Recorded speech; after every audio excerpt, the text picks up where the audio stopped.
నమస్తే welcome to dot news. ఎన్నికల వేళ చంద్రబాబు నాయుడు డీజీపీకి లేఖ రాశారు. అదేంటి రాస్తే గీస్తే పవన్ కళ్యాణ్కో మోడీకో రాయాలి కానీ పోలీస్ బాస్కు లెటర్ రాయడం ఏంటి అని తెలుగు తమ్ముళ్ళు కూడా అవాక్కయ్యారు.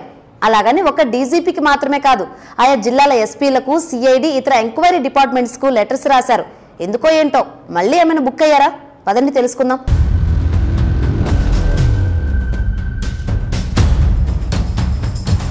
టీడీపీ అధినేత మాజీ ముఖ్యమంత్రి చంద్రబాబు నాయుడుపై ఎన్ని కేసులు ఉన్నాయి, ఏ కేసులలో ఏ సెక్షన్స్ కింద కేసులు పడ్డాయి, ఇది అందరికీ ఆసక్తిగా ఉండే అంశమే. అయితే తనపై ఎన్ని కేసులున్నాయో చంద్రబాబు కూడా తెలియదు. జగన్ ప్రభుత్వం తెలుగుదేశం అధినేత చంద్రబాబుపై ఎన్ని కేసులు పెట్టిందో తెలియదు, కానీ వాటి లెక్కలు చెప్పాలంటూ స్వయంగా ఆయనే అడుగుతున్నారు. తనకు తెలిసినా నోటీసులు ఇచ్చినా కేసులు సరే, రహస్యంగా మరేమన్నా కేసులున్నాయేమో చెప్పాలంటున్నారు టీడీపీ అధినేత. ఏపీ డీజీపీతో పాటు అన్ని జిల్లాల ఎస్పీలు, ఏసీబీ, సిఐడీలకు చంద్రబాబు లేఖ రాశారు. అసెంబ్లీ ఎన్నికలు సమీపిస్తూ ఉండడం, కొద్ది రోజుల్లో స్కెడ్యూల్ కూడా రానున్న నేపథ్యంలో చంద్రబాబు తనపై ఉన్న కేసులపై దృష్టి పెట్టారు. Skill scam case, inner ring road వంటి కేసులు అందరికీ తెలిసినా మరెన్నో కేసులు చంద్రబాబుపై ఏపీ ప్రభుత్వం నమోదు చేసింది. ఎన్నికల్లో పోటీ చేసే ప్రతి అభ్యర్థి ఖచ్చితంగా నామినేషన్ సమయంలో తమపై ఉన్న కేసుల వివరాలతో అఫిడవిట్ దాఖలు చేయాల్సి ఉంటుంది.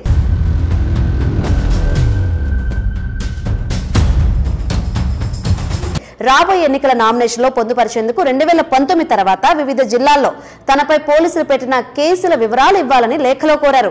వైసీపీ అక్రమ కేసులు పెడుతుందంటూ ఆరోపించారు. గత 5 ఏళ్ల కాలంలో ప్రజా సమస్యలపై పోరాడుతున్న తనపై పలు అక్రమ కేసులు వేయించారు. ప్రభుత్వ విధానాలపై పోరాడుతున్న కారణంగా పోలీస్ స్టేషన్లలో వివిధ ఏజెన్సీల ద్వారా కేసులు పెట్టారు. ఇలాంటి సందర్భాల్లో సంబంధిత ఏజెన్సీలు అధికారులు పెట్టిన కేసుల విషయంలో తనకు సమాచారం ఇవ్వలేదన్నారు.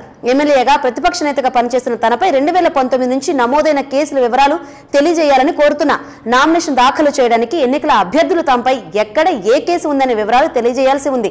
ఏ క్షణంలో అయినా ఎన్నికల నోటిఫికేషన్ వచ్చే అవకాశం ఉన్నందున ముందుగా ఈ వివరాలు తెలియజేయాలని కోరుతున్నానని చంద్రబాబు లేఖలో పేర్కొన్నారు. వ్యక్తిగతంగా తాను ప్రతి పోలీస్ స్టేషన్ నుంచి సమాచారం పొందడం అనేది ఆచరణ సాధ్యం కాదని కూడా చంద్రబాబు తెలిపారు.